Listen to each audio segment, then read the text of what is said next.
दाइ नमस्ते कहाँबाट आयो दाइलाई बधाई दिन आएको दाइ तिमीले बधाई दिनु पर्दैन ल दाइले बधाई छ दाइ ढङ्ग ल्याउनु पर्छ यस्तो ढङ्ग ल्याउनु नमस्ते दाइ ल दाइ दाईलाई देखेपछि दाईको पछि पछि लगाएपछि ढङ्ग ल्याउनु पर्दैन ढङ्ग आएन त यार कहिले आउँछ ढङ्ग होइन अब ल्याउने हो दाइ सर चाहिँ नबोली बसिराख्नु के भन्ने सरलाई ल दाइलाई एकदम धेरै दिएन अरे भन्दै थियो मान्यज्यू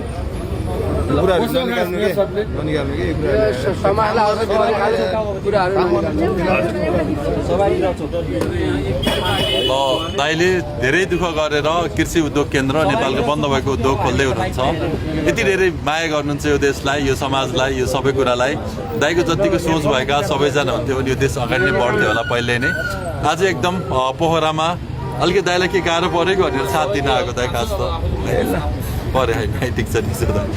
अनि दाइले एकदमै आफ्नो मैले मेसँग पनि छ हामी बुटोलमा पनि सँगै बेचेको थियौँ अरू ठाउँमा पनि सबैजनाले खाली टाइमको सदुपयोग गरौँ आफ्नो ठाउँबाट दाइ जसरी लाग्दिने अलिकति मान्छे सबै त्यस्तो हुनु पर्यो होइन आफूभन्दा धेरै देशलाई माया गर्नु पर्यो आफूभन्दा धेरै देशका नव प्रतिभाहरूलाई माया गर्नु पर्यो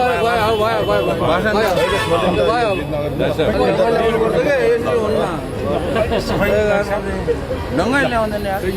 कहिले आउँछ ढङ्ग हजुरले दिइबक्छ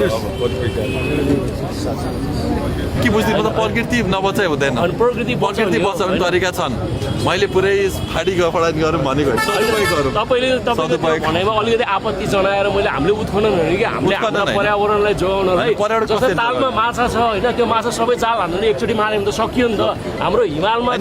हजुरलाई मैले बुझाउन सकेँ म थोरै बुझाउँछु ल प्लिज है मैले भन्न खोजेको चाहिँ बुढा भएका सारहरूलाई सदुपयोग गरेर नयाँ रोपौँ एउटा घाटोमा 5वटा रोपौँ होइन डाँडा एउटा नेपालमा 58वटा पहाडी जिल्ला होइन लगभग